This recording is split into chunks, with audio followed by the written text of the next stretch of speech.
JohnstonRVCenter.com hotline is where we find Yahoo National columnist Dan Wetzel, and Dan Wetzel on Twitter is where you find him there. What is up, Dan? How are you? I got one of those gutter things, man. They are awesome. I'm So just going to give a promo. I don't even know who these guys are. I'm not getting paid. No NIL deal here. No, but Dan, when's the last time you got on a gutter roof? recommendation. Yeah. Yeah, you don't get on the roof, is what you're saying. You're not a ladder guy anymore. Not anymore. My dad used to make me hang off that thing. Like, remember that cat that like almost fell at the Miami Hurricane game? Oh yeah. Boy, that was this season. I think that's how we used to clean the gutter. But yeah, that gutter thing, you just forget about it. We need an update. Like, oh my God, you have to clean the gutter. Yeah, we need an update on that cat, where it is now. Oh, well, what do you think? You're going to find the cat? There's about a jillion cats. I think the people that actually caught it in the flag, I think they adopted it. The Did one they that not? caught into the flag got all clawed up. If Yeah. you remember, that cat went crazy. And they peed all over him. The cat started, Yeah. Marking its territory. So much happened this season. We need to, like, when we get through it, there's just got to be like a reboot on like all the untold stories. Where's the cat? I look forward to that Dan Wetzel Yahoo column right there. What happened to the cat? Oh, hey, it would be an outstanding read. So once we do get through the season, before we get to Alabama Georgia Part 2, Jim Harbaugh has been in the news, and a lot of people believe that it could be a smokescreen. I said yesterday I believe that Michigan will give him his money back. But do you believe there is a chance that Jim Harbaugh is done at Michigan and heads to the NFL now? I think if he gets the right offer, there's an excellent chance he could go. Yeah, I mean, I think Jim Harbaugh is an NFL coach who returned to college because it was Michigan, and there was a lot of sort of like, this is his alma mater, this is the town he grew up in. His dad was an assistant coach there. I mean, he couldn't be more rooted into Ann Arbor than Jim Harbaugh, and so I think he thought, I'm going to come back. The program is struggling. They went the 7 years before Harbaugh was there. They went 24-32 in the Big Ten. They were bad under Brady Hoke and Rich Rodriguez. It's just sort of the funny part was people started going, "Oh, Harbaugh can't beat Ohio State." Like, dude, those guys couldn't beat anybody. Like you start feeling okay. 10-2 isn't that bad all of a sudden, and he was there to settle family business and beat Ohio State and win a Big Ten title for the first time so far. And get to a playoff, and it took, they almost beat him one year as as close of a play as you possibly could at 4th and 1 down at the Horseshoe. He's come close, and now he's finally gotten through. It took longer than people thought, but this guy has never been a coach longer than 4 years anywhere, and if he thinks, look, I like this Raider team, or I like going back to the Bears where I played, I absolutely could see him saying, I want to go back and coach NFL football for the rest of my career. So, and look, the fact that Bruce Feldman put that out a couple days ago, you guys know how recruiting works, especially since the transfer portal is live right now. I heard a peep from Jim Harbaugh saying, "Oh no, I'm happy at Michigan," or we'll see. Like nothing, right? Crickets. Like you can't let that sit out there for a couple days even usually guys that are leaving will lie and say they aren't. Right? That's right. That's right. Harbaugh hasn't said anything. So I think, he was going to get paid regardless. I think he's definitely interested to see what happens starting Sunday night, Monday, when these teams can really contact people. Do they come with a really good job for him? And if not, he stays in Michigan. Dan, you're one of the nicest guys who come on and give us your time as a national voice. You're not from the SEC footprint. The Big Ten's been wanting a championship game up in their footprint for a long, long time, so they get it. We're going to Indianapolis, 17-degree high temperature on Friday as we're coming to town. Can't wait. And it's 2 SEC teams. Is Big Ten country ready for SEC all over the place? Yeah, careful what you wish for. Yeah, right.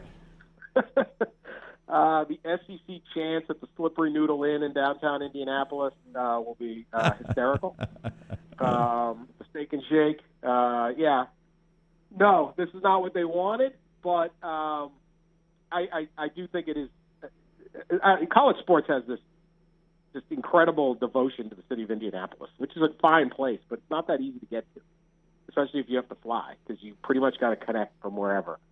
And so I would rather it was in a different city. But I am happy that they decided to put this in a city that's not a bowl site. They did it with they did one out in San Francisco, which really was a bad place because they don't care about college football there, and that's a bad stadium and all that. But I do like it because I do think they need to move this thing around and generate some different excitement and different stuff.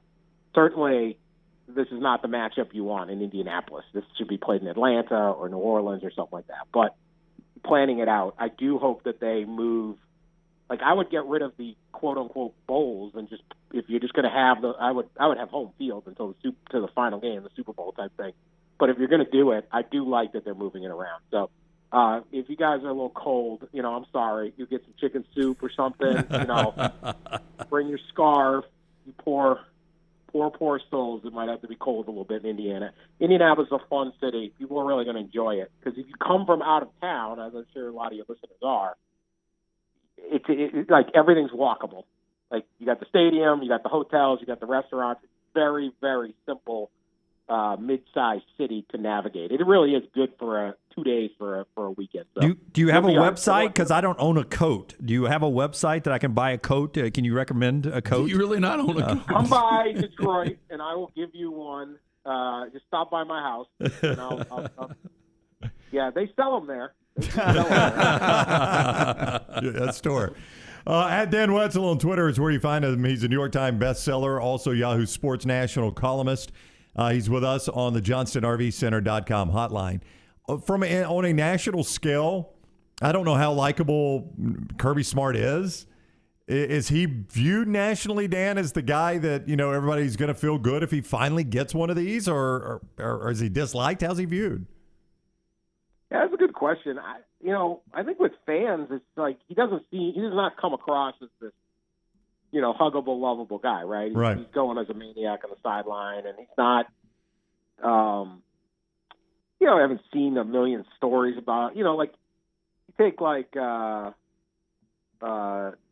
Sweeney, really, his upbringing and the whole. It's just very, and the way he kind of. I mean, that's like a preacher, right? Or somebody like that. Like, you can see people kind of getting into that, or a Les Miles back in the day when he was colorful, or Coach O when he's colorful. Yeah, I don't think a lot of people know that much about Kirby Smart, and I don't think you sit there and go, boy, I'm so happy Kirby finally breaks through, or anything like that. I think it's more like, can anybody beat Alabama? I think if you're the average fan around the country, you're not dialed into all this stuff. It's like, there's Alabama again. Is anyone going to beat these guys? And I don't know that people will be rooting for Georgia per se, but if it is, it's just because they want to see someone else win it. Well documented, it's been 41 years for Georgia. I mean, just based on the fact that they've been close, is this the most starved fan base right now in college football? Probably. I'd have to really think about it, but not only are they been close, but they've literally surrounded by teams that have won it. Including recently. But even if you go back a little bit, I mean, you're surrounded. Clemson and Tennessee and Alabama and Auburn and Florida State and Florida, right? Pretty much a circle. I guess they can make a beeline to Savannah or something and get out of the way, but that's it. So that hurts too, because it's one thing when you're not winning and you don't have everybody, all your neighbors and people at the office and whatever, that are surrounding you, and they've all won it. So all those teams have won it since at least 98, and more recently all that. So this entire season has been about, can Georgia win it? I mean, it's one of those years they went in. That was the pressure of being on a Georgia podcast before the season. It was like it's win or nothing, because Alabama looked like a team that wasn't. This wasn't last year's Alabama team where you just were like, yeah, I don't know how anybody guys. It's a team that is beatable, and we saw them actually lose. That said, this is by Bama standards a beatable team. It's not like it's a weak team. So, but it wasn't. If not now, when? Now the way they're recruiting, they're going to keep getting at bats, and eventually they're going to break through. Maybe it's Monday, maybe it's 3 years. I don't know, but. This would be, I would imagine, be very, very disappointing and crushing for Georgia to roll to 12-0 and then lose 2 of their last 3, and 2 of them to the same team. And you even forgot when you were naming all the national champions around them, Georgia Tech, since they won one, has shared one even. My God. Actually, probably, that's since Tennessee won, right? Since Georgia won. No, that was like since 90. Georgia won. That was in 90. Yeah, that was in 90. But it's happened still since. Yeah. Yeah, There's somebody out there going, hey, at least we won one or half of one. Yeah, since you guys won one, it's been this. I think that's the worst part when you got to hear the other guy crowing, right? Yep. I mean, That's right. Seriously, like a lot of our Auburn friends, I asked them, is it, who you cheering for Monday night? And they're like, well, we're cheering for Alabama. I mean, we live with them, and what's one more? Most of them say an earthquake opening the earth and swallowing both teams whole. But they say Alabama. We'll cheer for Alabama because Georgia fans are just as obnoxious as Alabama fans. But Alabama's won them before, and what's one more? If Georgia actually wins a national championship, then we've got to live with that. So, even Auburn fans seem to be cheering for Alabama in this one. What do you think of the rematch? I mean, is there an appetite for college football fans for this game to see it again? Was it that good of a first game that everybody's like, okay, I'm good with this. This is the best 2 teams. Let's style this up one more time and crown a champion. So I feel like it's very technical interest. Like it's interest in the actual playing of the game, because there's no doubt these are the 2 best teams. There's zero controversy. We watched it all year. Like they both just dominated the semifinals. So everyone's like, hey, I can't wait to see who wins that game, or I want to watch that game. There's going to be a ton of talent, all of that. There isn't the storylines, I guess, right? Even though, you can make Kirby Smart in a storyline, or, I think Stetson Bennett's it's a fascinating storyline, right? The walk-on, trying to win this thing, but I think for most fans around the country, it's just simply like, well, these are the 2 best teams. I'm going to be excited on Monday night at 8 o'clock or whenever this game starts.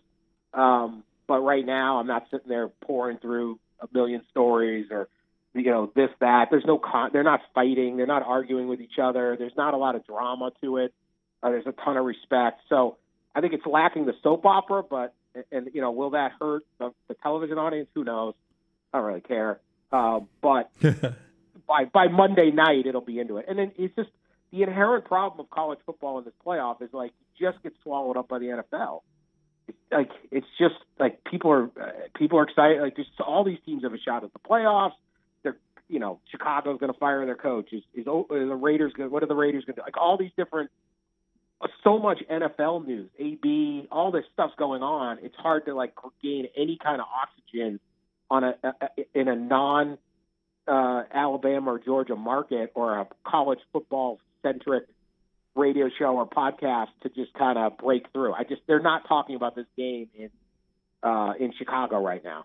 No one's sitting there going, "Hey, Monday is a big college football game." It's that's not even been mentioned. So that's just the challenge of the schedule. All right, he is Dan Wetzel at Dan Wetzel on Twitter. Read him in Yahoo, the Yahoo Sports columnist. In his New York Times best-selling, he's got a number of books, but The Epic Athletes, good for the kids in your life, covering some of the greats like Tom Brady, Steph Curry, Serena Williams, some of the great athletes in our time. Epic Athletes is the name of that book line, and you can get those for the kids in your life there. Dan, thank you for the time. Always great talking with you. Appreciate it, gentlemen. Take care. Enjoy the trip. I hope it snows on you. Welcome to the Midwest. Yep, can't wait. See you, Dan. Thank you. Dan with us on the JohnstonRVCenter.com hotline.